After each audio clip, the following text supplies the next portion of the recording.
This is Hannibal here from thehannibaltv.com, and today, as a special guest, we have former WWE and TNA Impact wrestler Katie Lee Burchill, who is also Winter in TNA. How are you doing today? I'm great, thanks. How are you? Wonderful. The weather's finally getting better here in Canada. How is it in Oh, LA? same kind of thing. It's been a cold, gray, rainy year for longer than expected. So it's definitely starting to warm up now. So I understand you're German, but you grew up in the UK. Could you tell us a little bit about your upbringing? Other way around. I'm British, but I grew up Oh, in Germany. oh, okay. So yeah, so my parents, they're both English, but they moved to Germany. They both worked at the theater. So my dad was an opera singer. My mom was a ballet dancer. And so they met at the theater, and then they had us. And me and my sisters, we kind of grew up, going to the theater a lot, watching plays, stuff like that. And then when I was about eight or so, me and my elder sister, we went and joined the children's chorus at the local theater. So that's kind of when I started getting the performing bug and everything like that. And up until then, also, and this might become important later, I did a lot of writing as a kid as well. I did a ton of reading. I was always in the corner somewhere, snuggled up with a book. If it was wintertime, I'd be lying underneath the heater reading my book. And I just loved coming up with my own stories, my own poems. And I had some of them published in like the local newspaper. So I was always kind of like gearing towards that creative arts scenario. Were you around when the Berlin Wall came down? Yes, I was. I remember that too. It was crazy because we had gone to East Germany before that. A few years before that, me and my family went over to East Germany. But then, partially because probably we had British passports, which was a little bit suspicious, but also my dad had converted a VW, like a bus, like a passenger bus, and he took taken out the seats and he put in like wood paneling and carpet and put benches that could convert into beds and stuff like that. So he made it really nice. But because we were going over to East Germany and lots of people were smuggling stuff back and forth, they made him tear out all the carpet, all the wood paneling to make sure that we weren't smuggling anything in. So as me and my sisters were sitting for hours waiting in the offices, whatever, their little room, drawing pictures for the guards and stuff. And then finally we were allowed to go through it, and then they were like, okay, you can put it all back. Nobody helped my dad. Nobody helped my dad take it out or put it back, but that's kind of like one of the things that I really remember about going over there. And then once the wall had fallen, because I was with that by that time I was with the children's choir chorus at the theater.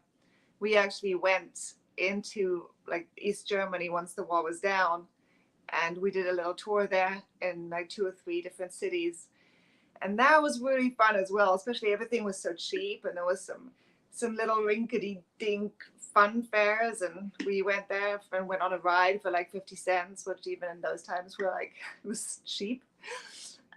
So yeah, I have like, and I remember like the wall coming down as well, like that being a big event, even though I probably didn't fully understand it at the time, but yeah, that was pretty awesome. Do you happen to like the Scorpions, the band, by any chance? Oh yes, that was actually, believe it or not, my very first cassette tape that I bought was Scorpions' Crazy World, which is the album that had Winds of Change, which is a big anthem that came out for the falling of the Berlin Wall. So I had that album on cassette tape. That was one of my very first musical albums I ever bought. Yeah, that's one of my favorite songs. They're a great band. Yeah. As far as growing up in a family that's theatrical and in Mm-hmm. the opera, I guess you always had a bit of the acting bug in you Mm-hmm. from a child. Yes, definitely. So we were at the in the children's chorus, and then also at school we had a chorus, and I was in that, and we put on like school musicals and stuff. I actually have a VHS tape for one of our performances where I sing. Believe it or not, I had a few solos to sing. It was like a musical reviews with different songs from films and stuff like that. So yeah, so that was something that I always really enjoyed a lot. Or like if we had plays at school with my school class, I always really enjoyed that. And then after school, I actually studied film and theater at university. This is before I even started wrestling. So that was my original plan, was going to film and theater. Have you done anything with the actual film studies? Is that for making film or being in film? I mean, at the time, like the course that I did was mostly for making. We had a little bit of acting here and there, but the main focus of the classes per se was filmmaking. Although, again, bearing in mind this is a long time ago, so we were making short films on Super 8 tape, and we were, the editing was right at the end. As I was about to leave, they started bringing in like computer editing, and it was like an extra course that you could take if you really were interested in editing. So a friend of mine took it. I didn't take it, but we were editing from tape to tape, so it was all very sort of old fashioned. So right after I got out of that, I did do a little bit of acting in London, but then wrestling sort of took over. But I have since then come back to filmmaking. So I've made a few short films, and I'm working on a feature now that I'm developing. For someone who makes a little bit of film here and there himself, what advice do you have on filmmaking in general? Oh, it sounds like I don't have any advice to give you. I mean, I would say first of all, it's like if you really love it, you have to just figure out a way to do it. Because it's really hard if you want to do it really well with the right equipment and all of that. If you don't have the right contacts, or you have people that have that gear, um, it's easy to sort of fall back into yourself and be like, oh, I don't have the gear, I don't have the money, it's really expensive, I'm not going to be able to do it. But I think that if you really, really have a passion for it, I mean, especially these days, you can do a lot on an iPhone. People are making whole feature films on iPhones. So even if you just write a scene for you and your buddies and you shoot it on an iPhone, just to get practicing and just to do it. And I feel like, okay, not to necessarily quote Tony Robbins, but he likes to say, where focus goes, energy flows. So I feel like if you really put your passion towards something, and also, once you start doing those kinds of things, you will just naturally come across other people who are doing similar things, and you will find your way in, and you will find your way into being more creative. So I guess it's, Nike, just do it.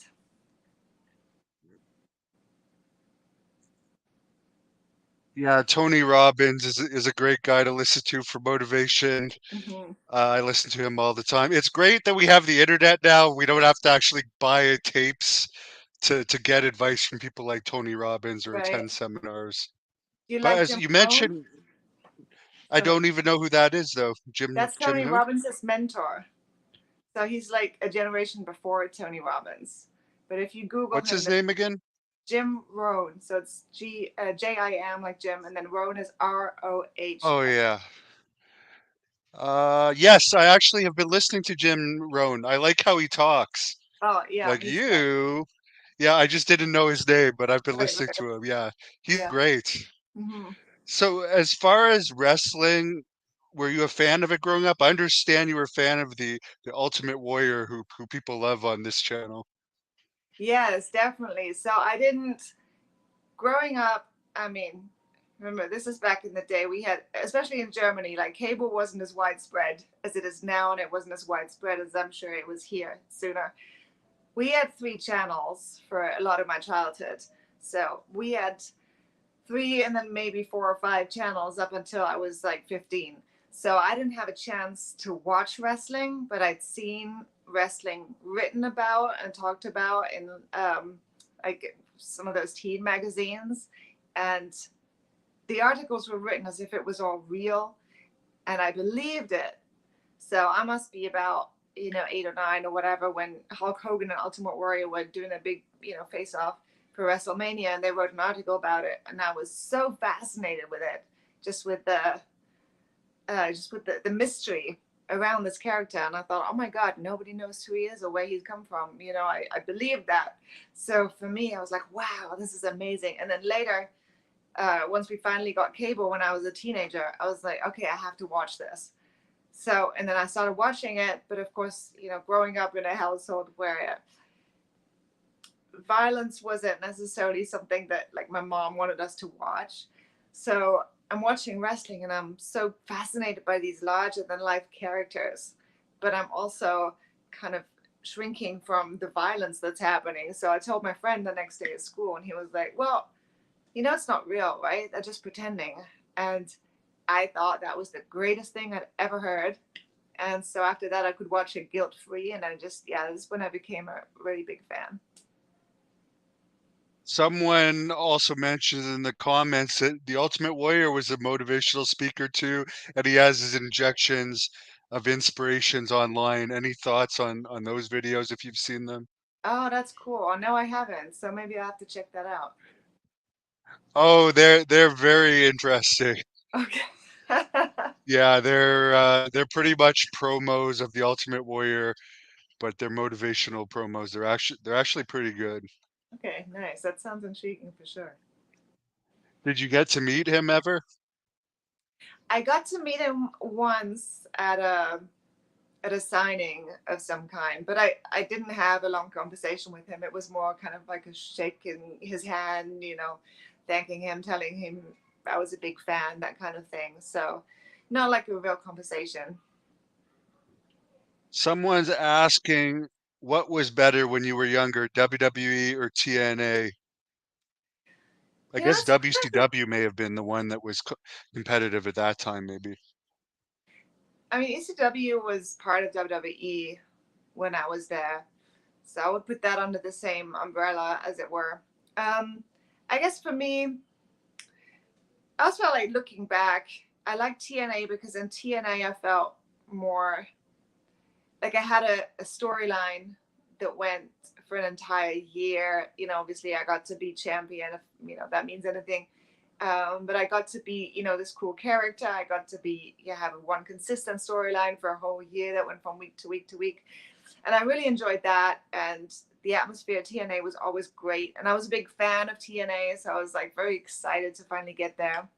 Um, WWE, I have a lot of memories of being frustrated because a lot of the storylines that was started with me and Paul got cut short. So we had a really cool storyline. I thought we were starting with William Regal, and then that got cut short. So he was taken off the road for a while. Then we had something going on with Ken Kennedy that we were enjoying. Then he got drafted to SmackDown. This is when we were still on Raw.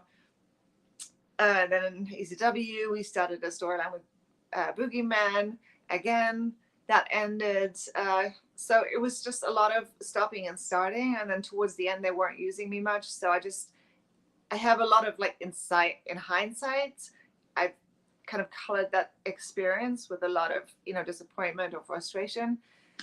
But if I really look back at the whole thing, and really appreciate all the experiences that we did have, the traveling that we did do, the different the cool matches and the cool story. Even if it was half storylines, we got to walk out and have a storyline with Ken Kennedy. We got to come out and be sort of in William Regal's stable. We got to work with the Hurricane. That was another awesome moment. So we did have some really great moments there as well. So I feel like it's hard to put them against each other because the experiences were so different.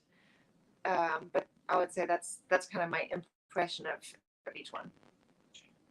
What do you think about the possibility? You probably don't follow wrestling as closely now, but it looks like WWE might be absorbing TNA.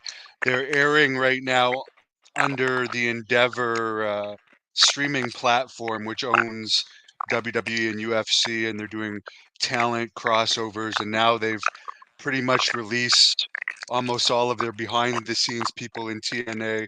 There's no events booked past August. So it's looking like there might be a takeover or some sort of very close working relationship. To be honest with you, my initial reaction is, oh no. Not that I have a crystal ball, I could tell that it would be good or not.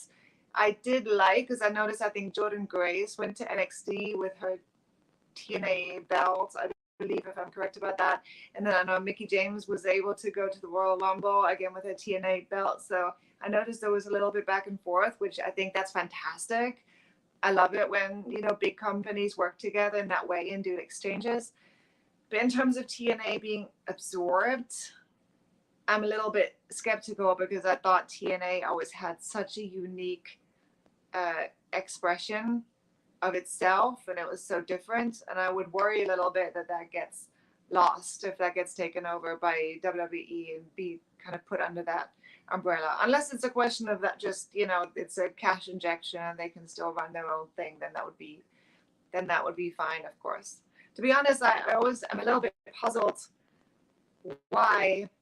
I feel like out of the, I'm gonna say three big, if you come, there's WWE and then there's AEW. That's more like the direct competition, as many people see it. I've never quite understood why TNA, once it sort of went down in the ranks, not of quality but visibility, why that's never really recovered and been like a real competition. Because I feel like out of all the products, TNA is still potentially, for me, or an Impact, even when it was Impact, like towards the end, was possibly the most exciting promotion in terms of content and storylines and wrestling styles and characters. I don't know if you feel a similar way. But I never understood why it didn't become a bigger deal again. So I always thought that was a shame. So maybe I this will think help. the I mean, who knows? it might help because I think the reason is now WWE's main roster minimum salary is 350,000 a year. That just came out. AEW is paying so much. I just don't think Anthem can compete with the money offers that are being made by the big companies. So Mm-hmm. who knows? Yeah. I mean, if they can carry on with the creative. I mean, I haven't watched it recently, but from the second time that I was there and from everything that I saw around that time, I thought it was so exciting. So if they can continue with having that creative separate and keep it in that vein, then I think that could be great. Well, they released their head of creative last week, so that might tell you something about that. But we won't go too I hope far so down then. that road. As far as La Femme Nikita, I don't think it ever aired in Canada, but we would always see it advertised on Raw. I understand you were a big fan of that show and named yourself after the main character of that. Could you tell us a little bit about that show? I do, and it's interesting because Rory Dupree, who played Michael, who was Nikita's male counterpart, he's Canadian. I think he's French Canadian, I assume. Um, but yes, I was a huge fan of her. I thought it was the greatest show. I thought she was so cool. It was like aspiring to be with her in a lot of ways. And so actually when I started wrestling, when I had my very first match, I called myself Kat, and that was originally, I mean, I don't know if I would have done something a little bit more elaborate with that name, but that was originally, I was calling myself Kat when I first came out. And then that was right when Miss Kitty changed her name to the Cat. That was literally happened after my very first match. So then I sort of went, okay, I guess I need a new name. And then I thought, okay, Nikita. So I became Nikita, and then I was Nikita for the entire time that I wrestled in Europe. I was there when I started at Hammerlock, and then FWA, and then also when I went around Europe, a few different promotions out there. Did you ever wrestle for Brian Dixon? I did a couple of times, but I wasn't like a main staple on his roster or anything. Yeah, I wrestled for him before. I didn't like it very much, but I Uh-huh. also understand you wrestled Paige's mom a bunch of times in Europe. Yeah, so when I started wrestling, I mean there was two female wrestlers in the country besides me when I was just starting. So I wasn't really a wrestler yet. So there was Soraya and there was Klondike Kate. Um, yeah, Paige's mom, her wrestling name was Sweet Soraya. So yeah, so we wrestled a couple of times, but it wasn't like a lot because the promotions. It was all a little bit back then in England. The promotions all kind of kept themselves to themselves a lot, and they weren't really sharing rosters as much as they do here, or as I'm sure they do now. It was a little bit like, oh, you can't work for those others, you know. So mainly I worked for Hammerlock first exclusively, and then pretty much exclusively for FWA after that. So our paths didn't cross that much, but I wrestled her like 2, 3 times. Did you ever wrestle in Ireland? Sorry? Did you ever wrestle in Ireland? Yes, but I wrestled in Ireland with WWE. So that was later. Oh, okay. How did you end up going to the US? Was that being recruited by WWE or did you go over on your own? Now that was with WWE. So it actually WWE was holding on their website. You could apply to go to a tryout, and they were doing these open tryouts in different cities. And I just saw it advertised and thought, oh, I'll throw my hat in the ring. So I applied on the website, and then I went up to Manchester when WWE came over, and it was Kurt Angle and Shelton Benjamin were holding the tryout there, and it was a bunch of us. We just did some stuff in the ring, and then I never heard anything back after that. A few months later, I was at an independent show in England, and I bumped into Tommy Dreamer, who was wrestling on the show, and he asked me about it. And I said, well, I didn't hear anything. And he said, well, if we come back, or if WWE comes back, give me a call, and we'll get you another tryout. So I said, thank you very much. And then when WWE came back over to London this time, I called him and said, can I come for another tryout? And he goes, yeah, okay, great. Yeah, I'll book you for both days and, we'll get you paid. And I'm like, paid? Bonus. I didn't know I was getting booked as an extra, as it were. But I didn't get on the show or anything like that. But we did get to work out in the ring a little bit. And then Johnny Ace watched and then decided to hire me on that day. How was your experience overall with Johnny Ace since he's been in the news a lot lately? I mean, honestly, I always liked him. I didn't experience anything untoward. I didn't find him unpleasant to be around. It was very businesslike with me, but he always had like a sense of humor about him. So I always enjoyed him. As far as my interactions went, which wasn't very deep in terms of, we never had like a long conversation. It was always just very business and professional. So So how was your experience in the sorry, I lost your audio for a minute. I can't hear you at all. Is that my?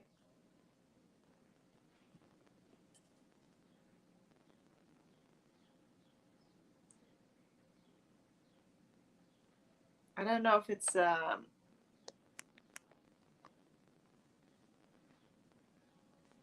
the internet, but I how is lost you. no. Can you hear me now? Yes, there's a lot of static, but I can hear you. So All right, I won't take myself out again.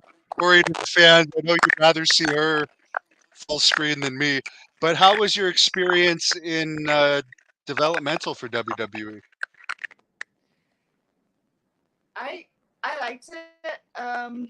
Generally speaking, I would say that. I mean, first of all, Al Snow is an amazing world of knowledge, and I learned a ton from him, from watching him work and everything like that. What I really, really enjoyed about OVW was, again, we had consistent storylines, and what I just enjoyed like the creative aspect of it just as much, or maybe more, even than the physical wrestling. So for me, it was cool that we got to, we'd have a show, we discuss the show, everything like that, and then afterwards we could go to Al and be like, "Hey, Al, I have an idea for next week." We could pitch him things, and later in WWE, I would pitch the writers things, and they kind of just would look at me and be like, "Okay, thank you," and then that was the end of the conversation. I never heard anything about that idea again. But with Al, it was like he would always have a response, like one way or another. He might say like, "That's a terrible idea," or he might say, "That's a great idea," or he might say, "It's a good idea, but this doesn't work about it," and then he would always explain what didn't work and how it could be improved or how it could make better, and especially from a wrestling standpoint, from a heat standpoint, and how to create more heat rather than just thinking of it as a this happens and this happens, but like how do we build so that people want to see the match. So that was a really great experience in that sense creatively. So I really enjoyed that a lot, and I got to wrestle with some awesome girls, women, whilst I was there. So, Who was your group of friends that you would hang out with in development? I mean, who was my group of friends? Well, so I was really good friends with Jennifer Thomas. I don't know if you know her. She wasn't on a contract, but she was wrestling there and like training there and everything like that. Serena Deep was out there. We always got along great. Beth, of course, Beth Phoenix was there. She was fantastic. Sean Spears was, a buddy of mine. John Boland. I don't know, just it kind of, yeah, it was like everybody kind of grouped together. I see. Was there much politics in OVW at that time, or was it pretty friendly? I mean, it was a little bit like cliquey, I would say. It was like some people that sort of looked over their shoulder, watching what everybody else is doing. But I think generally speaking, it was pretty friendly. Was Jim Cornette still around at that time, or was that after he had left? That was after.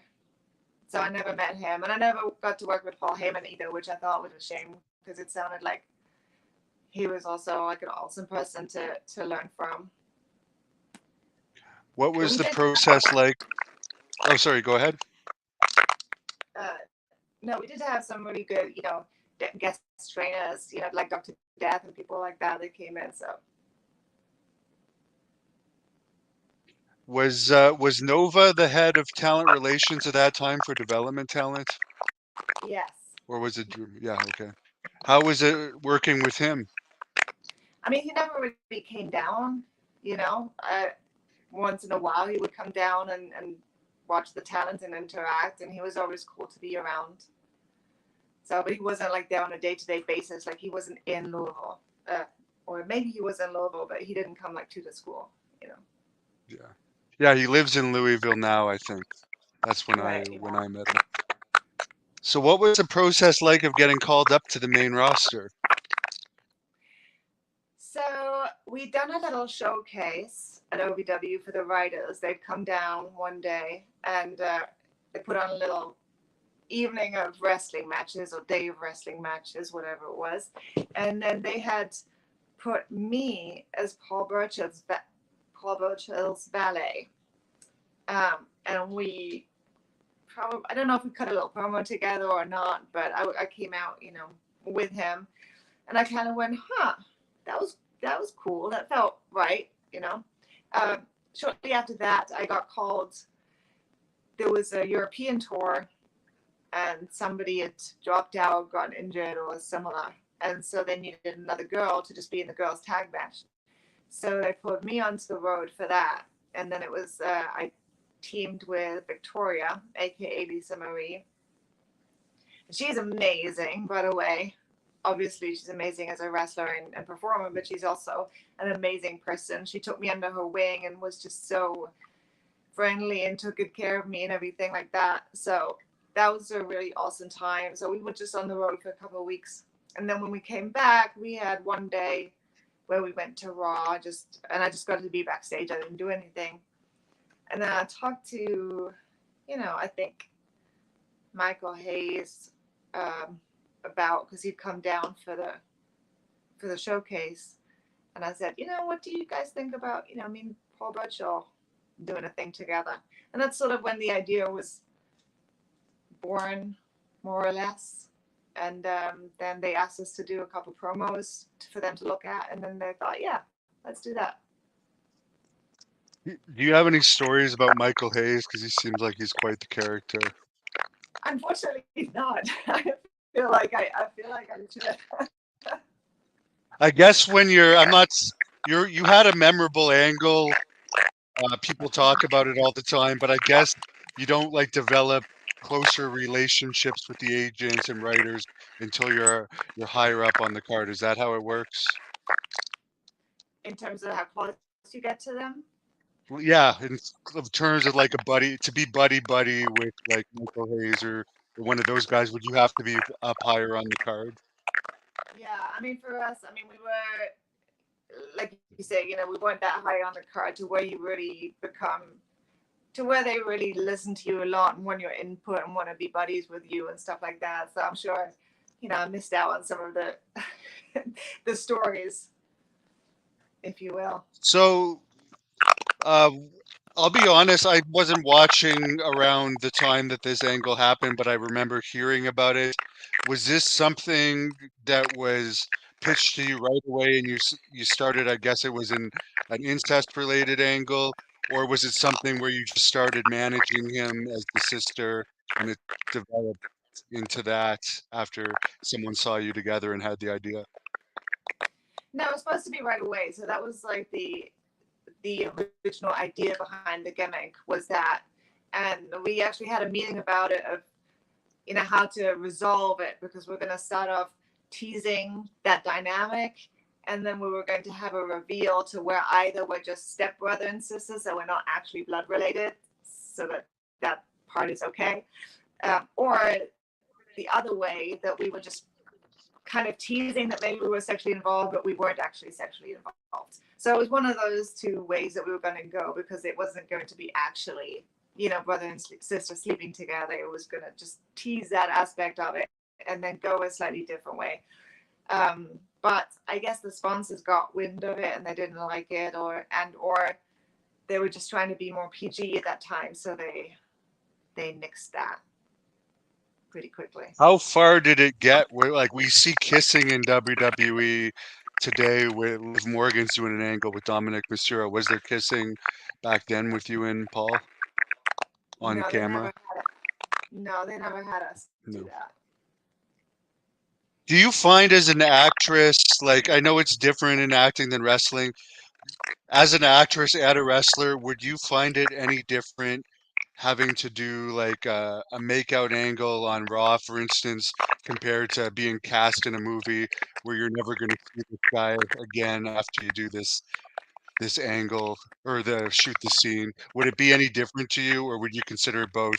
It's only acting. It's not going to be awkward at all after. Because I know in wrestling there's a lot of ribbing, so it might to me be a little bit tougher if you have to do something like that in wrestling. Yeah, I mean, I guess you said it, like in wrestling, you're essentially, you run away with a circus, so you're around the same people over and over and over again. Whereas you go and do a film, you might not see the person again, so it might be different. But I think honestly, if you're in that position, you are acting, and I mean, it wouldn't bother me either way. So it would just really depend on if the other person was uncomfortable with it, or had whatever feelings of not liking the idea of doing that with me. So for me, it doesn't really make a huge difference. It's kind of like more of a clinical thing. But I think too, We because not every wrestler comes to wrestling from a performance angle. Some wrestlers also come to it more from a athlete/sport angle. So if you go into acting, you'll probably at some point have a romantic scene, you might have to kiss somebody, you might have to be physically active with that person.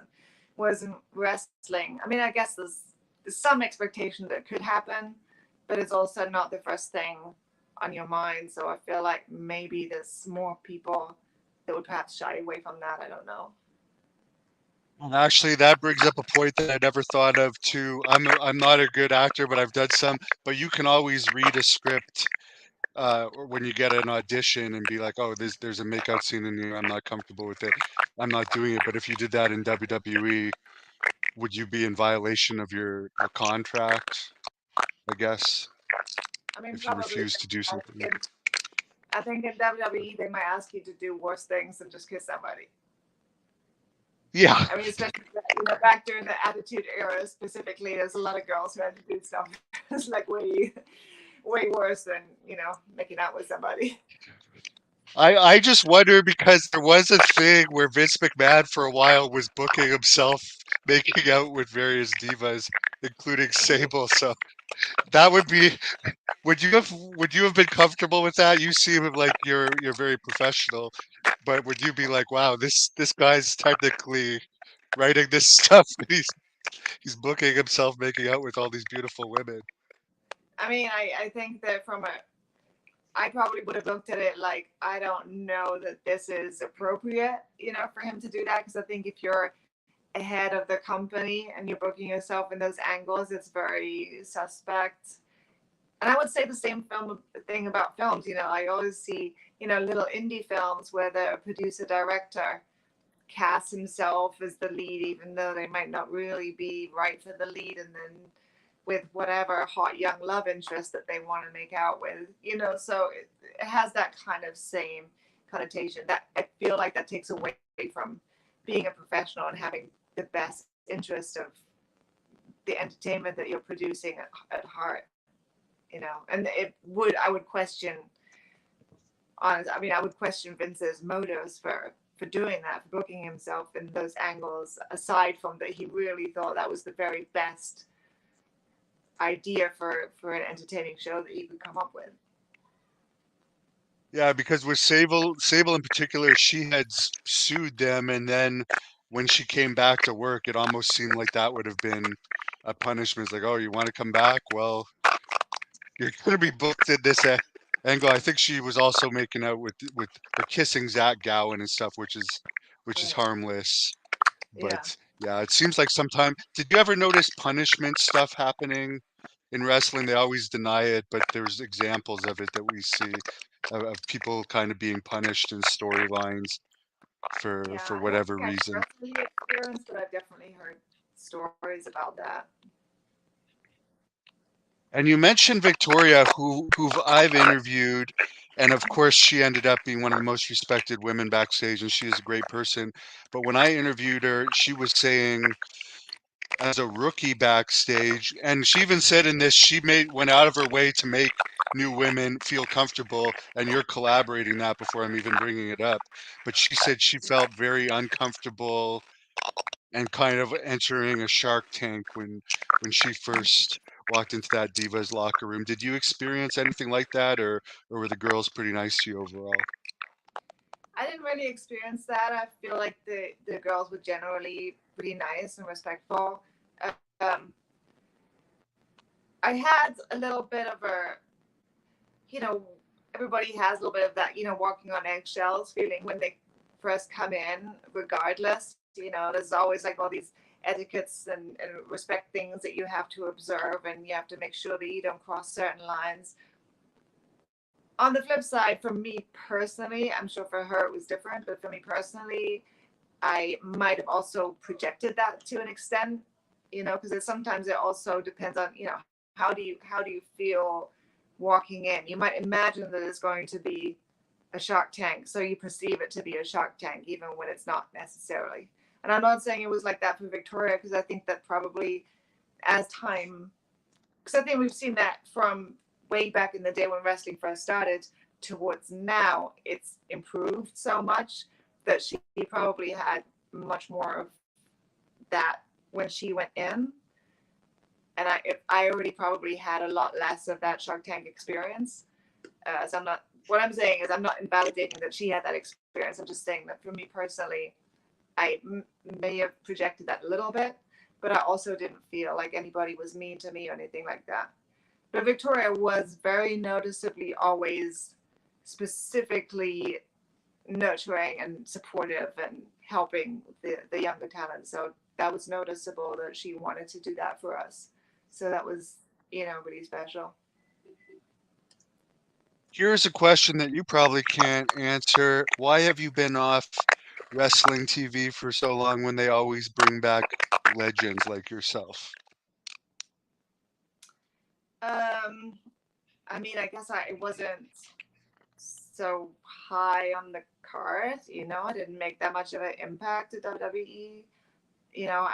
I think I had a lot of storylines that came and went, and then towards the end I was just appearing once in a while, so it wasn't like I'm not like a Mickey James or a Victoria or a Trish that was there for an extended period of time, that was really like a big star, as I say, so I think probably that's why, because I would show up now, nobody would know who I am, whereas Mickey James will show up and the crowd will go wild. you know How was working with Mickey James, by the way? Amazing. She's also one of those people that will always help the younger talent. And that's also especially important when it comes to in-ring work, because she's not selfish that way. Because she always wants the other person always also to shine. Even if, like, when I first started working with her, of course, I'm much newer. She's already a huge star and everything like that. So I'm a little bit shy about saying, can I do this or can I do that? She was always encouraging me, like, hey, let's get some of your shit in. Let's showcase you a little bit more. Let's do some stuff for yourself. And then outside of that, she's just an amazing, such a warm-hearted, kind, beautiful person. I mean, I think that everybody notices that when they meet her. She's just radiant. So that was What amazing. about the Bellas? How were they? The Bellas were great. So they were very green still when I was there. And I did get to work with them a couple of times on ECW. And I always had the impression that they were very humble and they worked really hard and they wanted to improve, and they knew what their strengths were and their weaknesses, and they always wanted to get better. And it didn't feel like they weren't arrogant about it. So yeah, they were lovely to work with. Sure. What about Maurice? Maurice is awesome too. I always really enjoyed Maurice. She's very cool. She's a very cool, laid back person. She's very smart. And I feel like she always had a good business head on her shoulders, but she was always cool to hang out with, enjoyable to hang out with. So.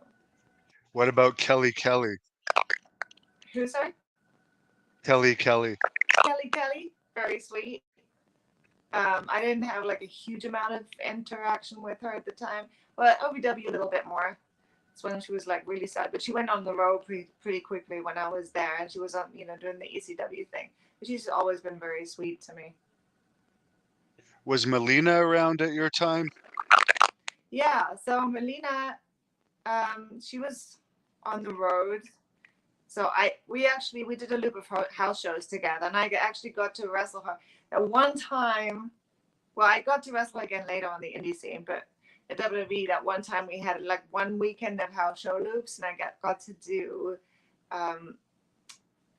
like house show singles matches with her, and she always puts like 120% effort in.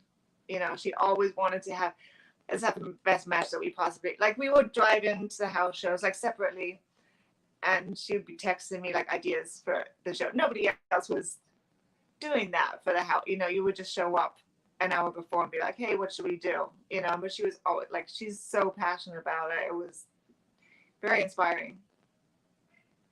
And she's one of the nicest people I've met in wrestling. She's a very nice person, I find, as well. Yeah, she's very sweet. I really enjoy her too. You talk about her texting you to set up matches. Was most of the matches pretty choreographed in WWE, or if you were wrestling a bigger star like a Mickey James, for instance, would they have more creative freedom to call stuff on the fly? No, we always well. So it depends if it's like a house show match or if it's a TV match, right? So on a house show match, you pretty much it's up to you. You just do whatever they give you your time. They tell you who's gonna win and who's gonna lose, and then you just do whatever you want to do. So like, and then you would tell the agent, and the agent would approve or disapprove. So like me and Melina, we would put together a match, and then we would run it by the agent, and then they would say okay. Or if they thought something wasn't good, they'd be tweak it or something. But usually on the house shows, it's pretty much you just you just do it. But like on the TV matches, it was a little bit different because the matches have to not only be whatever decently choreographed wrestling matches, they tell a specific story a lot of the time, or there's a specific thing that they want to get across. For example, you know, I'm wrestling the Bella Twins. They want the Bella Twins to shine, or and then the most important thing was, the twin switch at the end, because that was the gimmick. So it would be very specific sometimes about like what how many moves I would do versus how many moves they would do. And plus, let's face it, at that time, girls didn't get a lot of time, for wrestling. Only That's one true. overall, obviously, you'd have like bigger storylines between two bigger stars. You have Mickey and Trish fighting each other, or Melina Cool doing an unbelievable pay-per-view match and get a little bit more time to showcase their talents and things like that. But a lot of the matches that I did on TV were pretty short. So and then Did you and then ever you wrestle have a little. Trish? I never did, no. Okay. But sorry, you were saying the TV matches are short, but you have a little bit more time on house shows. Yeah, so it always depends because on house shows you never have a 3 minute match. Whereas on a TV show you might have a 3 minute match, whereas 6 minute tag. Do you have a favorite match from your time in WWE? um, I mean, outside of honestly, like those matches with Melina were some of my favorite matches. Um, and then of course, I guess with wrestling Mickey at Night of Champions is one of my favorite. Just not so much the match, to be honest. I think we actually had a better rematch on Raw like the week after. For me personally, from my input, I liked that much better. But just on a pay-per-view and everything like that was just an awesome experience. So that would be like one of my favorites. Very cool. Here's a funny question. Any female locker room fights that you witnessed? Only like for backstage vignettes. I remember in TNA I got to fight Mickey James in the locker room. So I just remember like I was whipping her with my belt. I threw her into like a garbage can. So, but that actually then spilled into the ring. So I don't know if that counts. Someone wants to know any interactions with Stephanie Shane or Linda McMahon. Yeah. So Stephanie, like I want to say not quite a bit, like in terms of really that we had long conversations again. But Stephanie was, I think, the head writer at the time, so I would at times, go to her and pitch something, and she would always say hi, or every now and then we'd be doing a vignette, and she would be part of the producing team for the backstage vignette, so she would be around.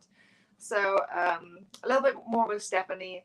Shane, I think one time I think that was like at the initial meeting about mine and Paul's gimmick. I think we had Vince, Shane, and Stephanie and Hunter, maybe, just talking about where the gimmick was going to go, kind of thing. Um, I feel like I must have met Linda at some point just to shake her hand, but I never really spoke to her. So, So eventually, I guess you just got released during cuts or something, no real specific reason, and then you ended up going to TNA. But I understand you wanted to go to TNA anyways, as you had mentioned. Could you tell us about that transition? yeah, so, I mean, basically at that time in WWE, they weren't using me very much. so I was sitting around a lot, reading, frustrated. So it wasn't really a surprise when they released me. In some ways, it was a relief because I felt like I would rather not be in limbo. I pitched a bunch of ideas and nothing really seemed to stick. So I just felt like I don't know that anything's going to happen here. So when they released me, I was like, okay, at least at least I have a decision on that and I can do something else. So I pretty much, I think, immediately called, was it Terry Taylor that was in charge at the time, and said, hey, can I come? And they said, oh, call us back in 90 days because right now we can't even, talk to you. And then 90 days later, we talked, and then they brought me in pretty much right away. Well, as soon as I got my new visa, I had to get a new visa. Did you come up with the winter name and gimmick, or was that something that was pitched to you when you arrived? That was Vince Russo came up with that entire thing. So that was all his creation, right down to the white streak in my hair. Even though, I mean, the outfits I went and got myself. So that was my fashion design. Now, Vince Russo's on this channel a lot. There's lots of negative and positive about him. How was your experience with him? He was good overall with divas. I think everyone has different experiences. Yeah. I mean, I love working with him. Um, I thought he was great. I thought he was a great person. Um, I've chatted to him once in a while since then. And I admired him or admire him still. You know, especially for everything that he really has achieved in the business.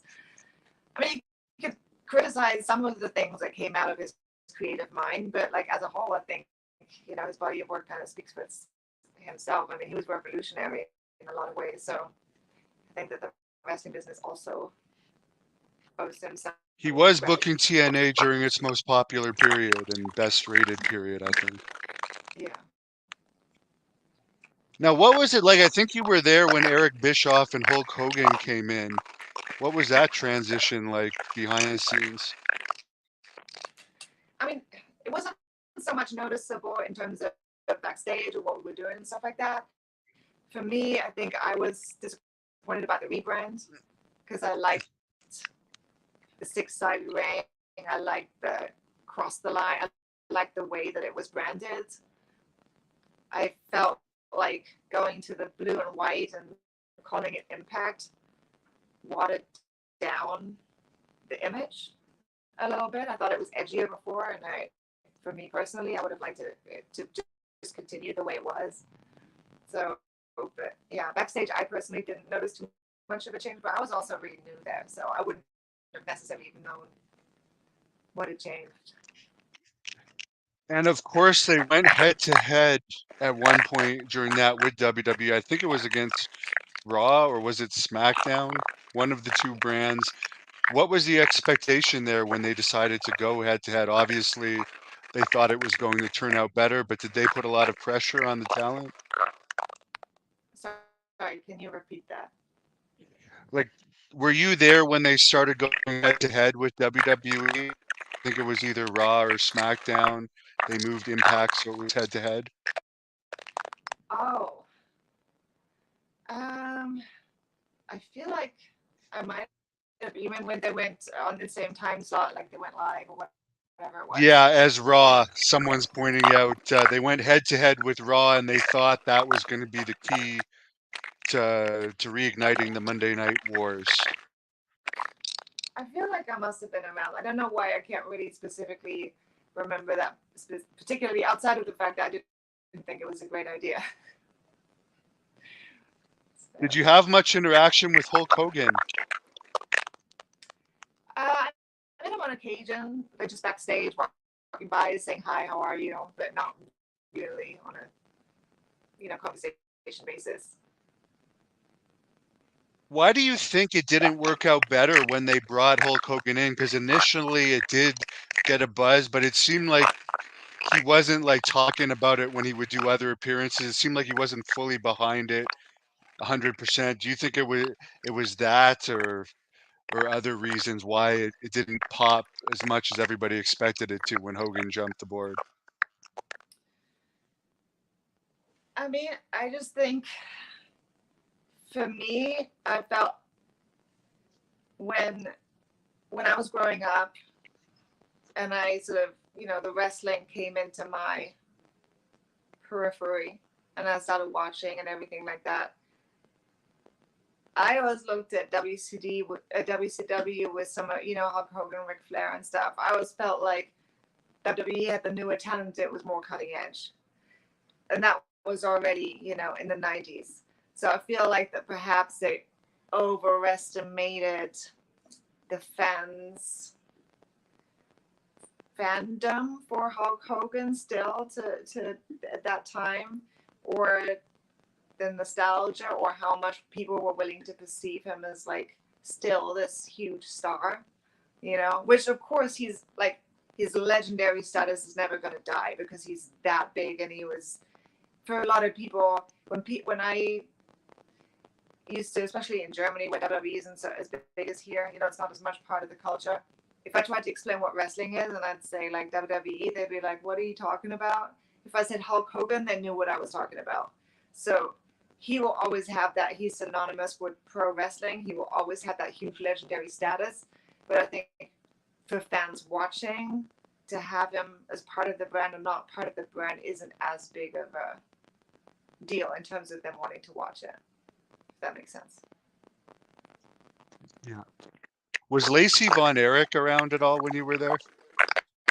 I met Lacey Von. I feel like I met her once briefly right at the beginning, and then she wasn't around anymore. And I think I met her again one time later at a signing or something. She was always lovely, but I really couldn't say that I know her well. Okay. Yeah, I'm friends with her. She's quite a character. Somebody wants to know, he says you're friends with Timeless Tony Storm. What do you think about the big push and all of her success in AEW? Oh, I don't know her that well. I met her once. We wrestled each other once in England. That was really cool. She was really cool. I think it's fantastic that she's had all this success. She had a huge buzz around her before she even went to WWE, and a lot of people seem to really love this character that she's doing with the old tiny Hollywood, the Marilyn Monroe type character. So I think that's really um, inspired and unique and funny. So I'm happy for her. What would it take to get you back in wrestling? Is there anything that could bring you back from acting back into the wrestling business? $1 million. I mean, honestly, for me, so I wrestled a long time, and I have certain things to where every now and then I get a stiff neck and things like that, where I'm like, okay, I could still do it, but it's not worth me wrestling in the indie scene because if something else happens to my neck, or if I break a bone now, or if I tear a tendon now, like it's just not worth it because at this point I'm not having a career in wrestling. I'm very focused. Like I said, I'm very focused on filmmaking. So I would absolutely love to be a wrestling valet slash manager, something like that. So if anybody wants to book me for that, I'm very, for small amounts of money, I'm completely available. But in terms of getting in the ring and wrestling, yeah, that's probably a done deal, I would say. Outside of, like Very I said, $1 million, interesting. because that would, obviously change my life. Now, a bunch of fans want me to ask you this. For whatever reason, it's on your Wikipedia that you are a pansexual. How did this get on your Wikipedia? And I don't even know what that is. Is this true, or could you explain what that is, That if what's it's that? even true? It says on your Wikipedia that you're a pansexual, whatever, which I've never even heard that term before. Really? Get with the times, animal. And it's an expression that Miley Cyrus made famous. It just means that basically you're attracted to all genders. Oh, okay. All right. I just haven't heard that word used for it, I guess. I guess I Yeah. should get cable. I'm just on YouTube, just watch YouTube. Very, very good. Well, I want to close this down, but I just have to ask you about acting. For someone that hasn't seen any of your movies, but finds you charming or something from watching this, what movies that you've been in or shows would you recommend that they look up? Um, I would recommend Karate Kill. You could watch Medcon One, which is a zombie film. Um, but also, watch out for my upcoming feature, which will hopefully be out in a year or two. At the moment, it's called Ensnared, but that could still change. So look out for that. And I understand you played a wolf in one movie. Yes, Amityville Moon. Oops, I gave it That's away. pretty cool. Oh, that's okay. Oops. Very Spoiler interesting. alert. Someone's asking on here, where can they follow you on social media? So my Instagram and Twitter and now Threads as well. My username is Katarina's Infamy, which is my first name Katarina, Sinfamy. So yeah, that's it basically. Very good. Well, very good information in this. I really enjoyed hearing your story. And I'll let you close this down with whatever you want to tell the fans. Best of luck to you with your acting and filmmaking endeavors. Thank you so much, and thank you everybody for watching. This has been really fun. Thank you for all your awesome questions and being interested in what I'm doing. Thank you also for your support over the years, not just for me, but for wrestling in general, and specifically, obviously, women's wrestling. And you've allowed it to come as far as it has, and so it's blossoming now in the way that we're seeing, which is amazing to see. It's so different from when I started. It's really wonderful. So thank you all for that. I hope you keep loving it and keep enjoying it, and we'll speak to you soon.